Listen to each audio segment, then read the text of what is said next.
Hello, everyone, and welcome to Beginnings, the show that asks, where do creative people come from? My name is Andy. I'm the host of the show and a writer and performer based in Los Angeles, California. I love today's episode. This is musician Oren Ambarchi, and if you don't know who Oren is, I'm going to read you his bio right now. Originally from Sydney, Australia, Oren began playing free jazz as a drummer in the late 80s, eventually moving from there to New York, where he became integrated in the experimental and jazz scene. Oren's collaborations and albums are too numerous to mention here, but he's played with everyone from Sun O to John Zorn to Jim O'Rourke to Phil Niblock, and released albums on labels like Crank Eat Sodic and his own Black Truffle. Oren now lives in Berlin, and his most recent album is Shebang, which was released on Drag City last year, and it is incredible. One of my favorite things that came out last year. And I'll say this, I am really surprised that this interview turned out well. Not because of Oren, he's absolutely lovely, and it was really great to talk about his childhood in Australia and some nuances of composition that I hadn't really considered before, and just things about creativity. It's a very good talk. But, okay, I'll get into it. Thanks to climate change. I said, I'll get into it as if I wasn't going to. But thanks to climate change, the weather in LA is unpredictable at best. At our wedding, Naomi and my wedding a few weeks ago, it was incredibly stressful. We're very COVID conscious, so the whole thing was outside. And when we began planning the wedding, like 7 or 8 months before, everything was the same as it had been in Los Angeles for decades. You know, it rained like twice a year, and definitely really didn't rain that much in March. But, I don't know, I guess toward the end of 2022, everything started to shift, and it got very unpredictable, and now it rains like every other week here. Sometimes heavily for days at a time. So, by our wedding day, we truly could not get a bead on whether or not it was going to rain, and it was like touch and go until about 2 o'clock that day. And the wedding was at 4. So, you can imagine just that entire week. Because, did you know this? If you want to add tenting, even if you've rented a venue and everything like that, to tent is something like another $10,000, and it was just an expense we were not what we could. So, we did not tent, and so it was all like very like white knuckled up until the rain stopped. Okay, so you're asking yourself, all right, great. I could have heard that part on couples therapy on my other podcast. If you don't know that, I didn't need to hear that here. Was have to do with Oren's interview. Well, this is the thing. The infrastructure here is not built for that much rain. So when it's pouring down outside, the internet gets all fucked up. So Oren and I are talking. It's morning here. It's night in Berlin, and it's absolutely torrential out. And the internet just like shuts off about like 4 times while we're talking. I edited out, obviously. You're not going to hear that, hopefully. Hopefully I didn't miss anything. But it was really frustrating. Imagine you're talking to someone, you guys are vibing, and then the internet goes out, and you're like, okay, once. That's fine. We can pick up. But then by the 3rd time, the internet would come back on, and I was just like rubbing my temples, trying to avoid the stress headache that I could tell was rapidly approaching my brain. Maybe you can hear the anxiety start to get to me towards the end. But I have to thank Oren for both rolling with it and for also being really kind about it. I know it's not my fault that LA is a badly designed crap hole, but I still feel responsible. As if somehow, like, also, Spectrum is a terrible internet company. Yeah, I said it. They're terrible. But regardless of internet problems, I think it turned out pretty well, and I hope you enjoy this. If you do, why not check out other episodes of Beginnings? I've been doing this show for over 13 years. I've talked to hundreds of musicians and writers and performers and artists.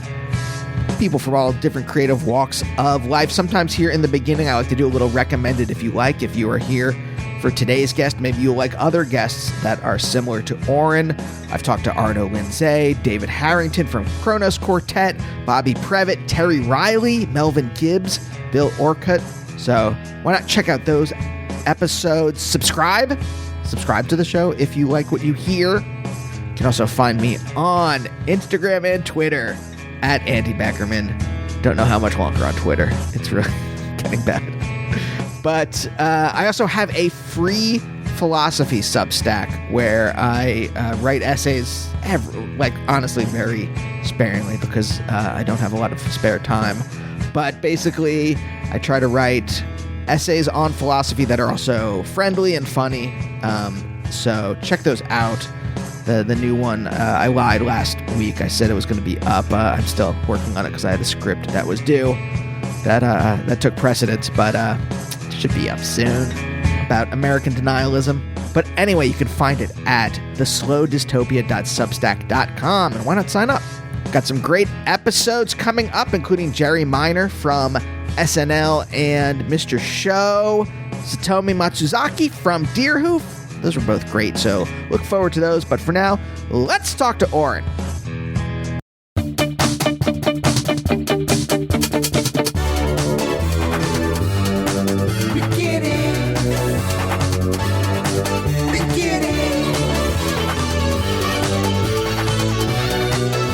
Right, this is night for you. Are you a night person? Are you a day? I'm not a morning person, so I am like hanging on to dear life, to consciousness. Praying. Oh, really? I come out the other end of this coherent to you. Yeah. I don't know. Like, I think the older I get, the more of a day person I am than a night person. Although I do like hanging out late at night too.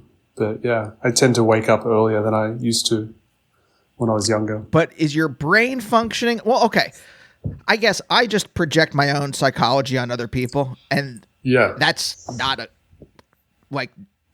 good way of actually interacting with human beings. I mean, it's okay on this show, right? But I'm just like, oh, well, everyone's like me. You have like periods where you can create. There are moments in the day where inspiration grabs you, or you have the energy. It's really about energy to me, right? I have the energy, but maybe that's not true. Are there regions of the day that are better for you to be actually a creative person, or does just inspiration strike you, or are you just like, I pick up a guitar or something, just fuck around? Yeah, I don't think it matters. I mean, I think, yeah, it takes a while just to wake up and actually be able to have a conversation with somebody.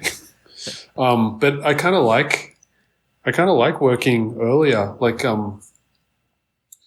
yeah, it just depends on the situation. Sometimes I've done studio sessions that have to start at like midday or 11, and you just have to do it, you know, and, if you're in the zone, you're in the zone. So it doesn't bother me.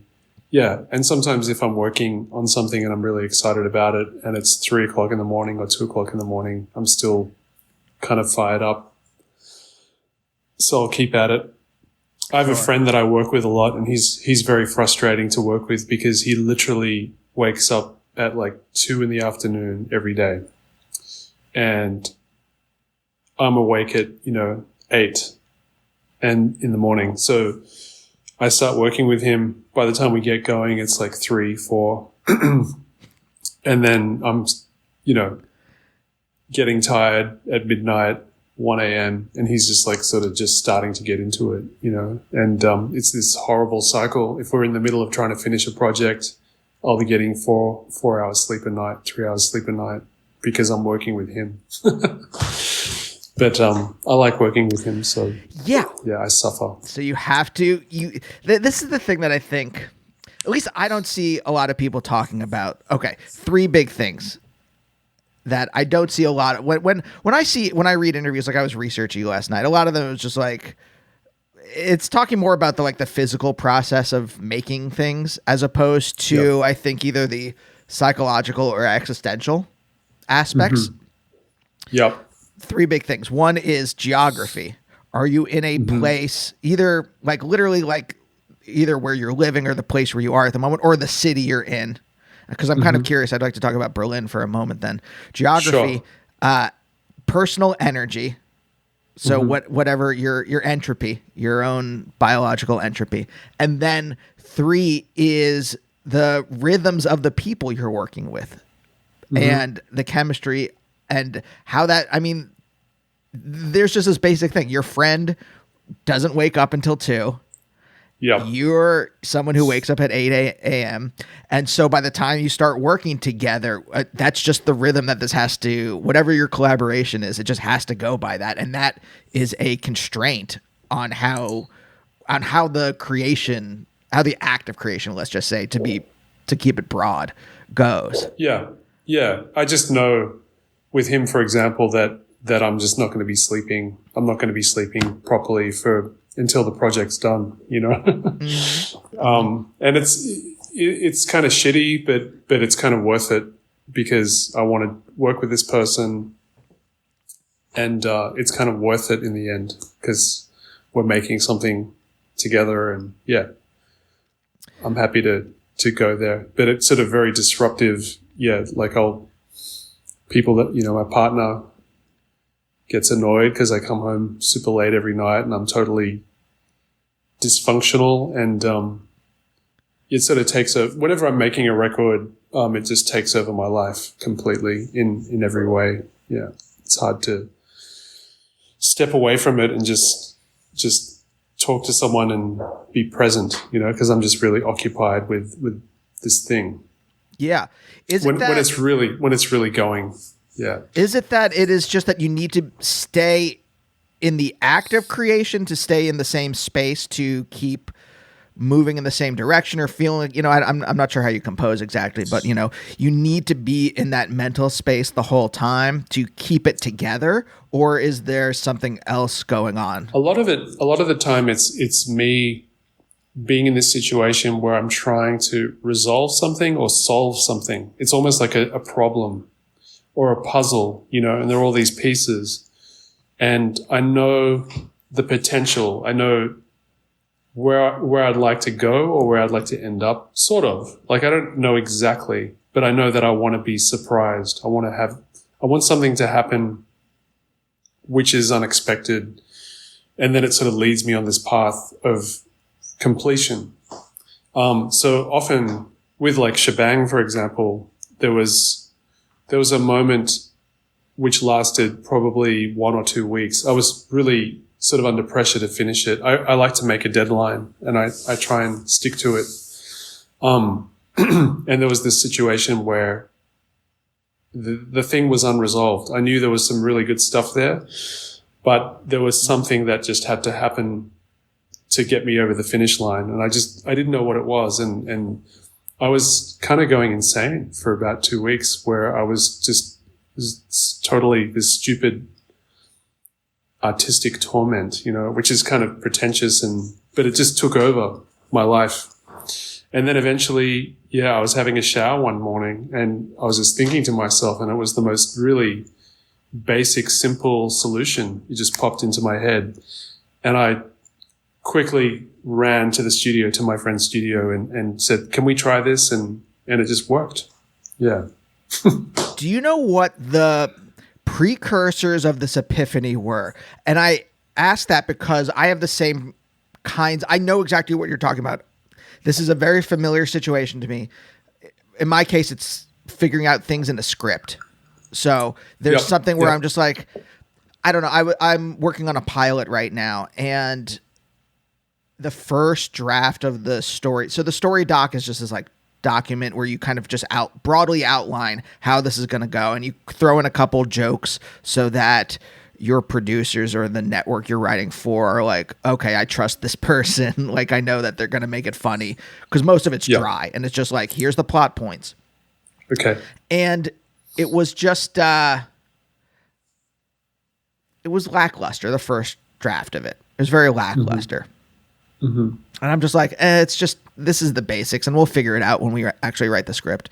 And then they're like, well, here's the problems with this. And we see that you know that it's lackluster, so let's like work on it a little more. And my wife, who I'm working on this with, came up with this like ending that like tied it all together and made it an actual story as opposed to just a bunch of things that happen. And that piece, just her doing that piece, then made the whole thing, made writing the rest of it, just putting that one piece in there, made suddenly like it turned on a thing in my brain. Yep. And I can actually point to that. And I'm wondering if you, I know it's a little different. Like I assume, I mean, I write music, but not like you. I mean, not on the same level as you, not like you, but not anywhere close to you. And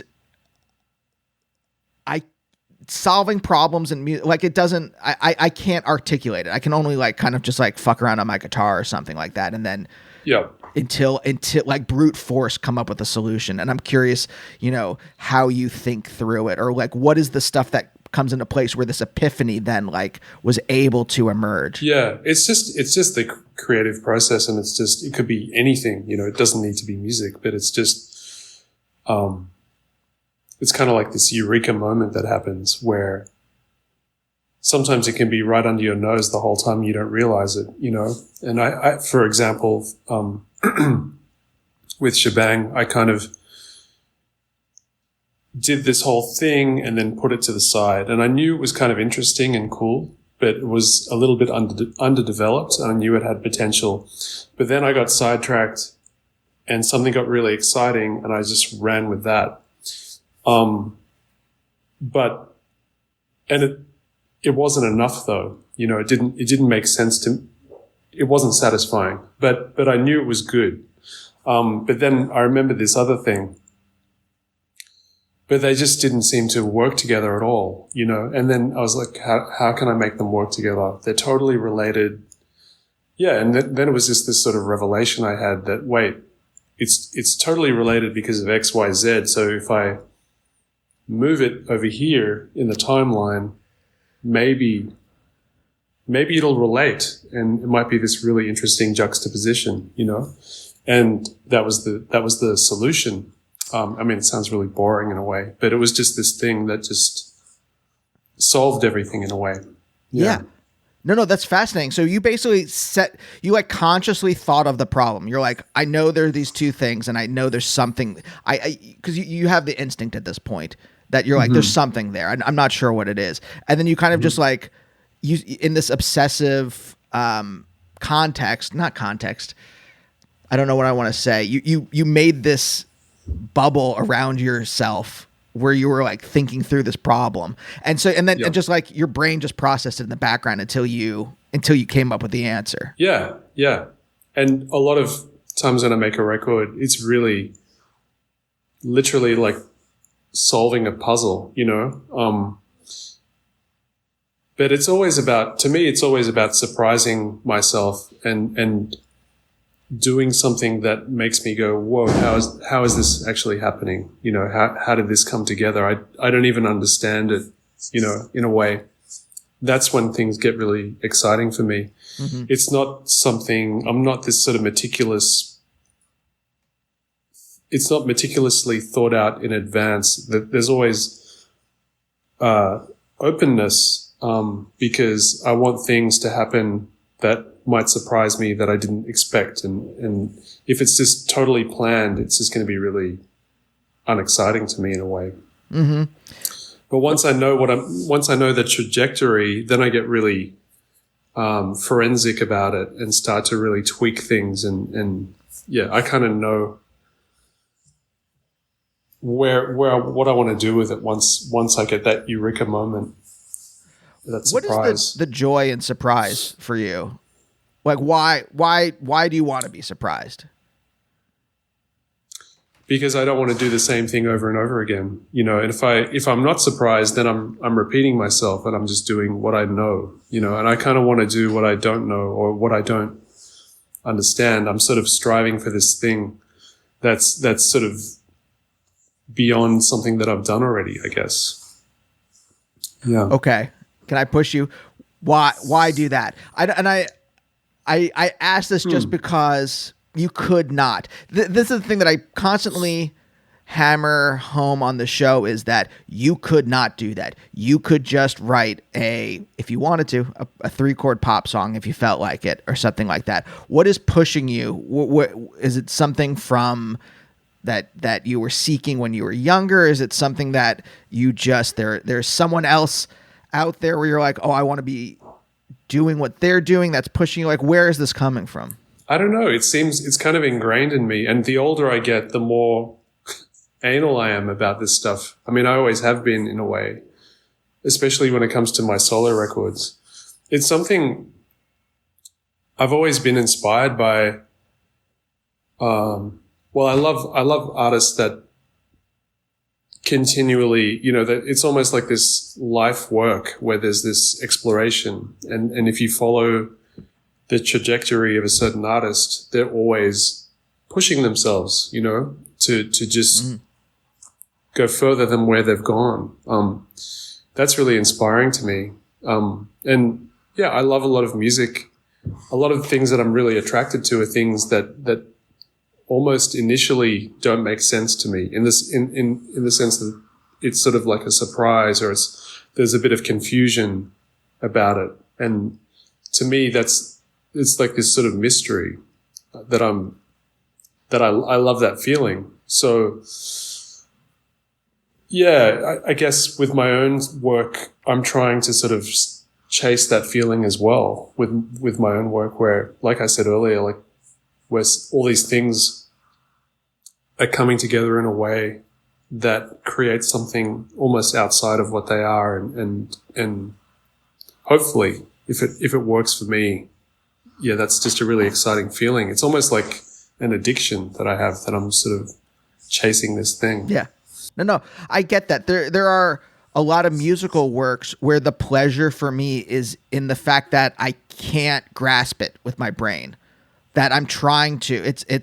There is this pleasure in the attempt to comprehend it, but it constantly eludes my comprehension. Yeah, and it's not a technical thing, it's not an intellectual thing in a way. It's just, maybe it's a feeling, more than anything.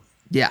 Now I have to ask, is this something that you have come to in adulthood? Were you like this when you were a child? Yeah, I think I was. When I was super young, I was always fascinated by, always kind of attracted to strange things that kind of baffled me.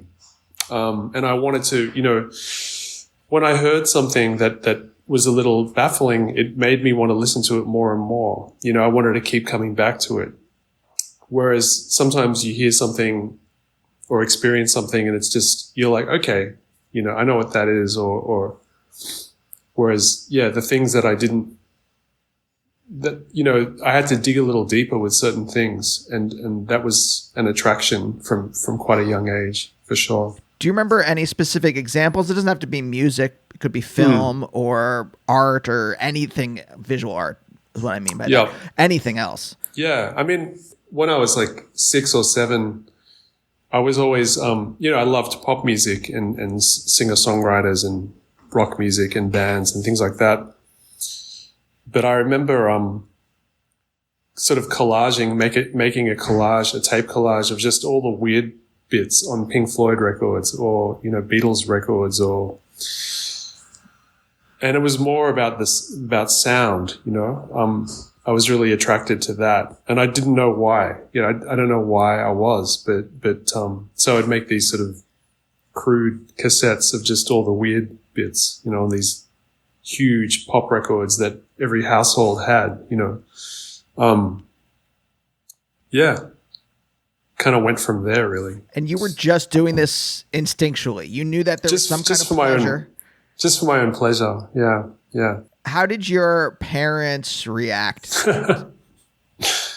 I think they were pretty worried about me. I think they were kind of, I grew up in Sydney, Australia, and I grew up literally blocks away from the most famous beach in Sydney. And my parents were just like, why are you in your room? Like, it's beautiful outside, go to the beach. And I just was not interested. I just had my headphones on and all I wanted to do was just sort of lose myself in sound, So I think they were pretty, they could see that I was just super obsessive. I wasn't like, even when I was like 2 or 3, all the boys had like toy cars and things like that. And I had 7-inch singles that I would obsessively listen to and take to school or take to friends' places. And I've just been super obsessive with music and sound, and of course film and many other things since then. So it's just I'm trying to, I guess, figure this out. Is it just that there's at this very core, at this very young age, it's pleasurable to you? There is this kind of was like, because I think that's a great place to start if it is, but I'm just curious, is that just the only motivation there where you're like, there's something enjoyable about just these sounds or music in general at this early age? Oh yeah. Yeah. I mean, my parents were cool. And I mean, my mum heard me, we were in a supermarket and they were playing some stuff, over the PA, and she could hear me as a baby or very, very young child singing along to Beatles records and things like that, or just mimicking it. And she went and bought me those records, which was really cool of her to do, to do that. So, I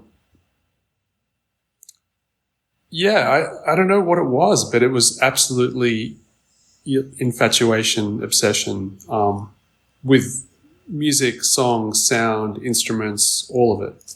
Yeah. So it's almost like some kind of, let's just say, genetic quirk at the very center. Who knows what, but just like biologically, you just like seem to be attuned in a certain way. And that's the center. 100%. Yeah. Like over the years, I was always encouraged to do something more practical or, especially in Australia, it was kind of, my family would just never think that somebody could live as a musician or, so they were always worried about me, and they would always sort of push me into doing something else. And I would always be so distracted, like at school, if I was doing badly at school, my dad would take all my records out of the bedroom and take all the instruments out of the bedroom, and then as sort of a punishment, and then I'd do really well and then I'd get it back. It was like this cycle, Okay. Did you do well in order to get the records back, or is it that you actually are a good student and that they really are I just wasn't interested, so I did well to get it back. Yeah. Okay. Your parents, it seems like, well, I'm just okay. This is a pure conjecture. So you tell me if this is correct or not. It seems like they were outdoorsy kinds of people. Well, Australia is a very, outdoorsy place. It's really beautiful. Sydney, most of the year is quite warm. Are you in LA? Yeah. Yeah. It's kind of similar to LA, actually. The climate, and the vibe, the air is very similar. Not the pollution though, but just it's got like a little bit of a tropical thing, so there's lots of beaches. It's very green. So yeah, a lot of the time, people are outside for sure. But not you. Not really. No. Now I regret it. Like now I go back there and I'm like, my God, I used to live here. Look, it's so beautiful. And I just wasn't interested when I was growing up. So then what was your childhood like? Was it totally indoors, just listening to music, or what else was going on when you were a kid? I mean, it was, obviously I was outdoors, family picnics and things like that when I was young in the park and, all that sort of stuff. But yeah, I was indoors a lot listening to, like, absolutely in my bedroom, listening to music nonstop. And then, I started to socialize with other kids that were into music and started to play, music together with other kids as well. So a lot of it was, somebody coming over to my place and us playing together or recording together or going to someone else's place or, starting a band and rehearsing. And usually at homes, this is in the 70s, you could kind of do that in those days. I had a drum kit in my bedroom and I used to play all day and no one complained. It was very kind of amazing that you could do that in those days.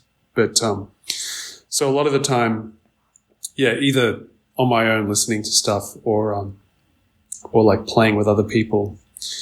This is when I was like in my, like age 10, 11 kind of thing onward. And then later, of course, going to concerts, going to gigs. Yeah. Going to record stores.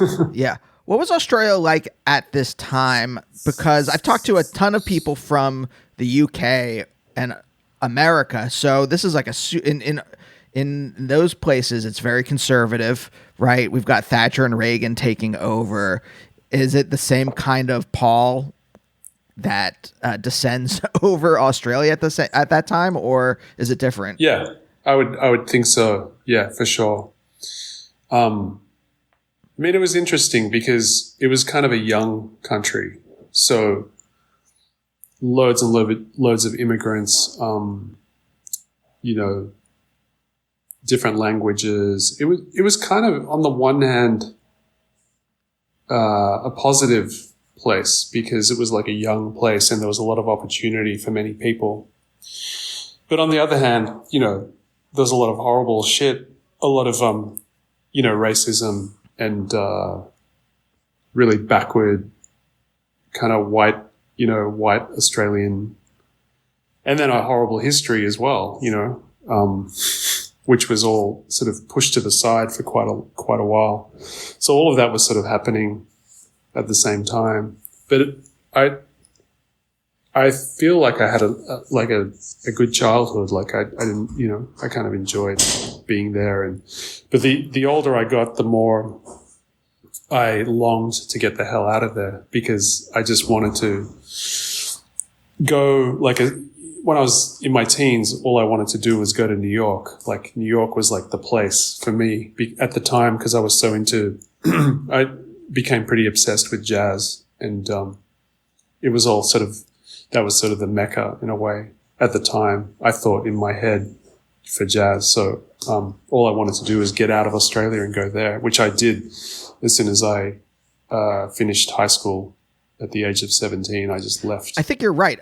New York, there's obviously the 1970s kind of, I always think of New York as a beacon to me. It's the thing that was drawing me, whether it was the comedy or the music scene, 60s and 70s. But the downtown, there's something about the downtown art scene in the late 70s, early 80s that really, I'm like, oh, you can do whatever you want. There's a scene that supports it. And that always stuck in the back of my head as something to want to, like a magnet that was pulling me. For sure. And I had, so many records, with people that were there, so the idea of actually going and seeing this stuff in person was just like, a fantasy, such a fantasy.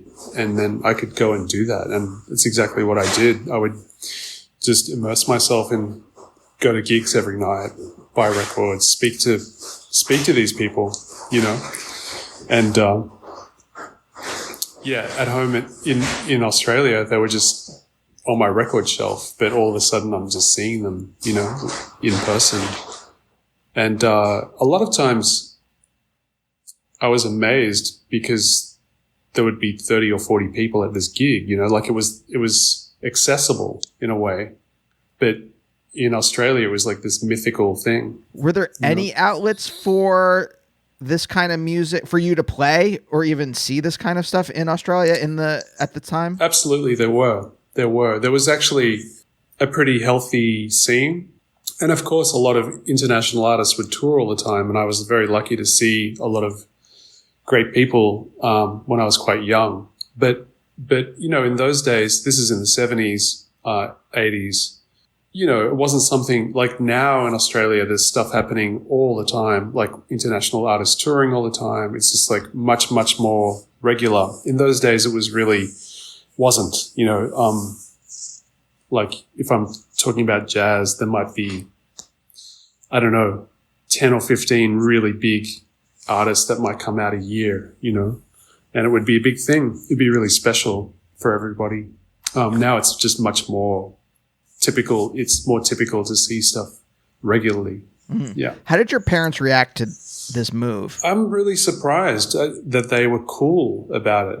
Yeah, they were. I just literally took off. They had no idea what I was doing. And I'd kind of come back. I'd run out of money, and then I'd come home and save up and go again. And it was this cycle that I did from the age of 17 till 20, 21.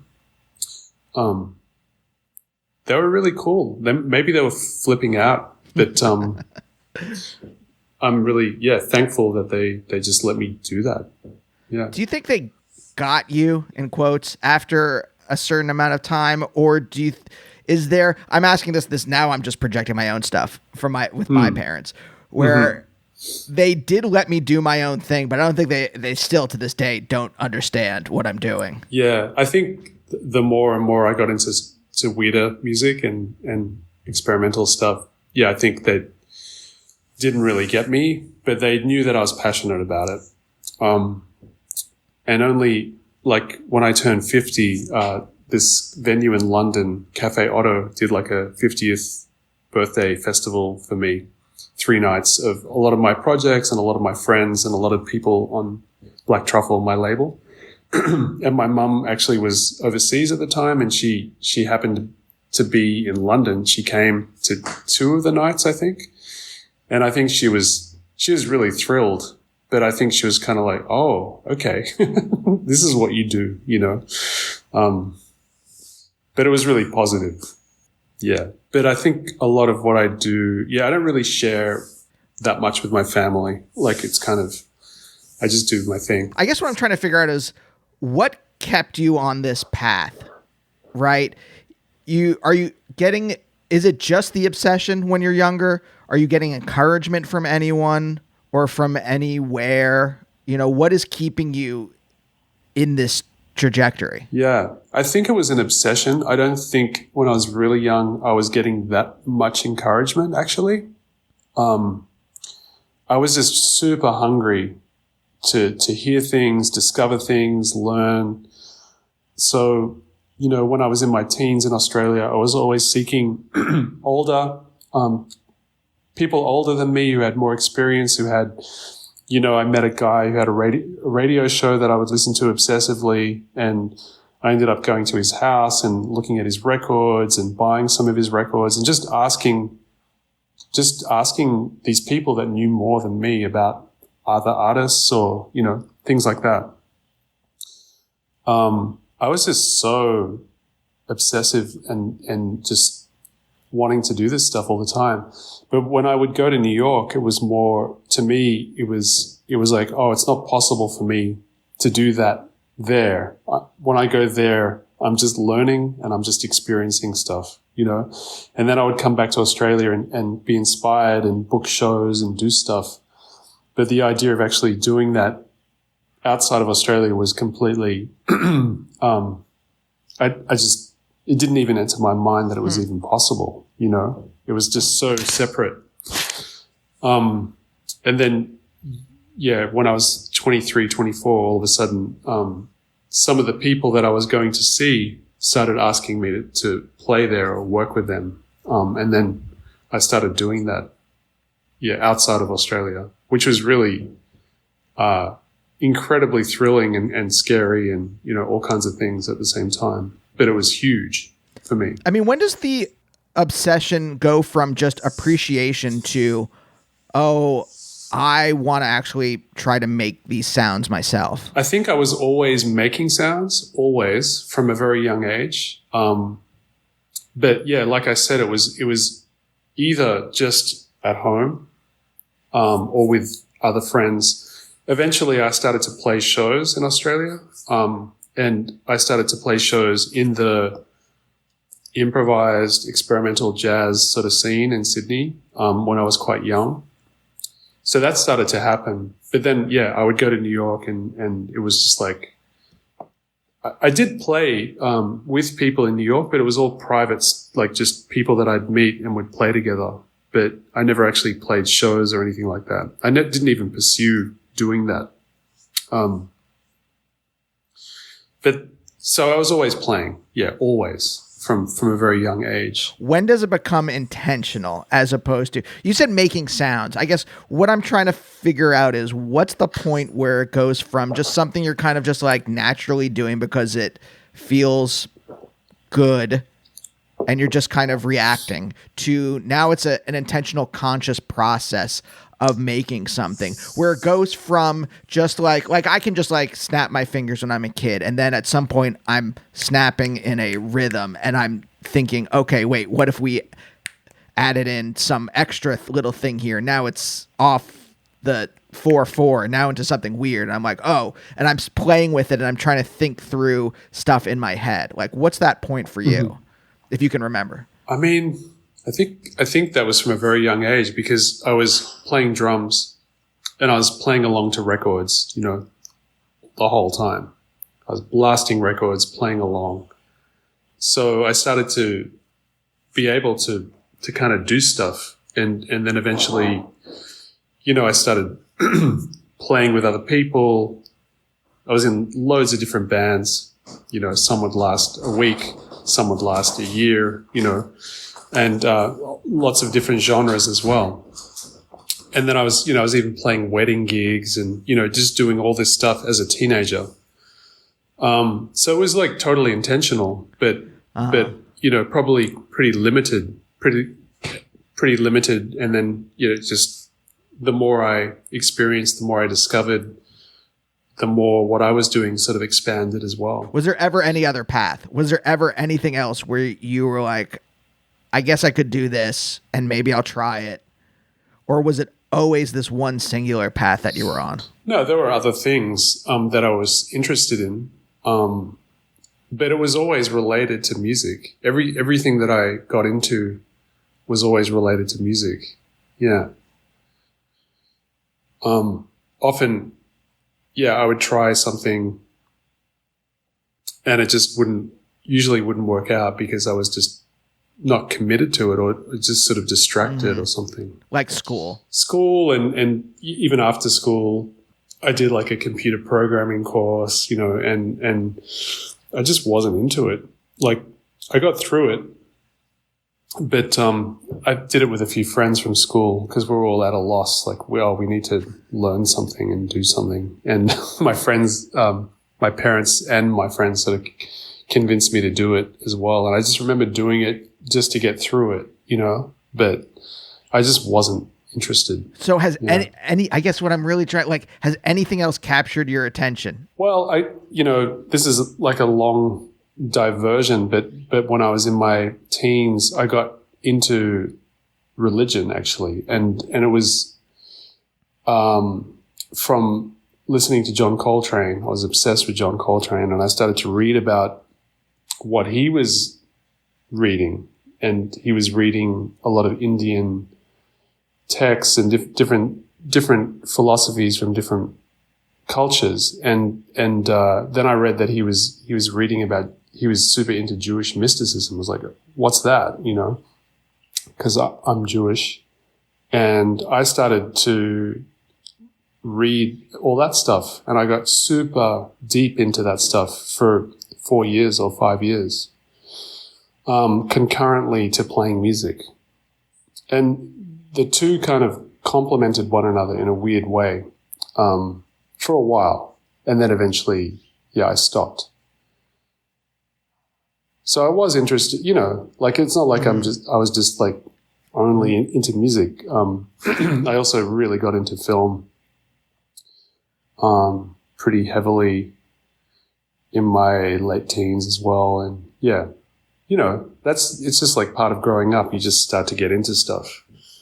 All of a sudden, you know, you're discovering John Cassavetes and Robert Bresson and all this stuff. And it's like mind blowing, you know, when you're just sort of growing up with Hollywood films and things like that, all of a sudden it's like, whoa, right. You know? Right. So look, if you had been just an obsessive about music, I'm not knocking that. I am just very curious about what keeps people, on the show. What keeps people, where do they start out where they're off on a certain trajectory? And then what keeps them on that trajectory? Because there are people who, no one's unique in this world. But what I'm curious about is where some people might either get distracted and go off in another direction, or have competing. Like one of the things for me is like I have a lot of competing interests, and I'm trying to do them all at once, and so everything goes very slowly for me because I'm so. I totally relate. I relate to that for sure. Yeah, what I try to figure out is like at each stage, what put you on this certain path that you stayed on, as opposed to. You could jump around, or you could not even professionalize this, right? You could have just been an appreciator of music. Nothing wrong with that. Yeah. I mean, what is professional anyway? It wasn't even, I was just doing it, and I guess it, I guess it took a while for me to realize that, I'm doing it, and now I'm playing a concert and there's people in the audience, and, I'm making $20 or whatever, does that make it professional? Maybe. To me, it's just, I'm just doing what I've always been doing in a way. But then, just growing up, I was super into film. I got into comics for a while, literature, just all of it. To me, it's all related, so, but yeah, music's always been the thing, I guess. Did you grow up in an intellectual household? No. Not at all, actually. Quite the opposite. Yeah, no, I didn't at all. I mean, my parents didn't even really have books in the house. They had, some novels or this and that, but I was pretty different, I think, compared to my siblings. Like I was just searching for stuff. I remember being really hungry for something. I didn't know what it was, and I'm not just talking about music, just something different to what I was used to. So I would look for it, and I'd get turned on to books and film and all of that stuff. And it was probably a reaction to how I grew up or the environment that I was in. I think I was, searching for something. I don't know what it was, but I was just, it's also, I think a lot of teenagers go through this thing where you're just looking for something beyond what your environment is or what you're used to. And I found that obviously a lot in music, but also just reading books and films that weren't, what you'd see on TV, I knew that there was something beyond what was in my immediate environment anyway, Okay. Then what separated you from your sibling? Like why were you searching for something and your siblings or your parents were not? I have no idea. Yeah. I don't know. It's hard to say. Is there an age difference? Is there a gap? What gave you, I guess, what gave you the space in some way? I don't know. I mean, I was the oldest of three. My sister is 3 years younger than me. I think it's like this sort of searching, or you find something and then that leads to something else and that leads to something else. I've got a record, and on the back of the record there's some liner notes, and they refer to something in the liner notes. They might refer to another musician, so I'll go check that person out, or they'll refer to a book or a film, or what's that? Or who directed it, or what influenced that director? Like, what was that director watching when he was young? That kind of thing. It's kind of like one thing leads to another. You just constantly. It's almost like research, but to me it was just being inquisitive, and it was a pleasurable thing. Just wanting to absorb stuff and find out more and more about everything. What was your family like when you were growing up? Very lively and loud and warm, and they liked to party. They were very social. yeah, there was always people coming over, and it was very, yeah, it wasn't a quiet home. There was always stuff going on, for sure. And were you also part of that? Even if you had your own interests and your own obsessions, were you part of that lively spirit, or were you off on your own, kind of listening to music? I was more off on my own, I think, but I still dug that aspect of my family, for sure. So it wasn't like I was a total hermit who never, I could speak to people. I was social,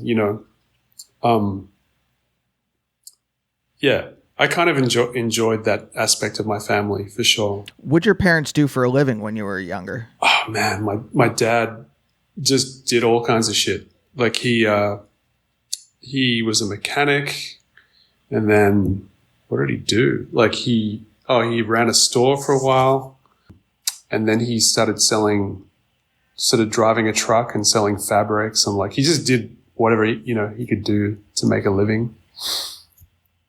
So he did all kinds of stuff. Yeah. My mum worked with him in the store.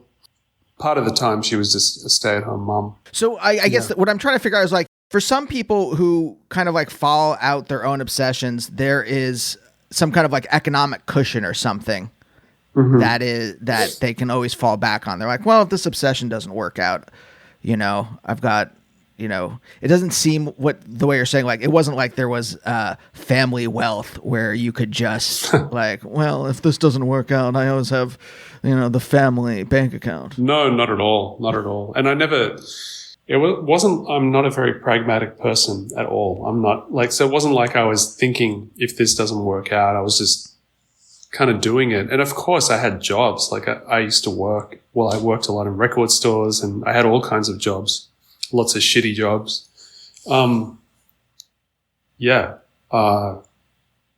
It's kind of amazing that I can do this and actually pay the rent. It's very stressful, because you just don't know what's going to happen in a month from now, most of the time. So, but yeah, it's kind of very surreal that I'm able to do that. Partly why I live in Europe, because I would not be able to do it in Australia. No way. Yeah. Yeah.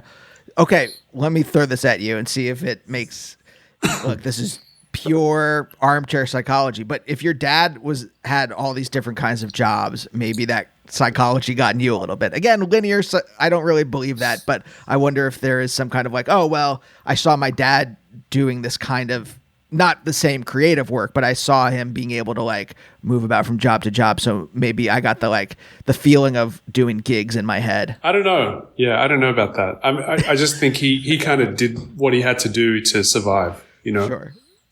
He probably didn't enjoy most of it. That's what he had to do to provide, I guess. Yeah. I guess I'm just trying to figure out, like, you're practical. Obviously you need to live your life. You're practical enough. I'm not practical. Well, then how do you, how were you able to exist in this direction? If you aren't practical? I don't know. I don't know. It's a miracle, honestly. Yeah. It's, I'm quite the opposite of practical. I'm kind of, I guess I'm positive though. Like I feel positive about stuff, and I get excited and fired up about stuff. So maybe that gets me through, But it's a stressful way to live. It's not. There are times where it's really hairy. You just don't know what's going to come, what's going to happen. But try to be positive about it, and I'm really thankful that I can do what I do. And I'm going to do it anyway. Like it's kind of like a lot of people that I really love and respect. I know that they're going to do it regardless of whether they can survive doing it or not.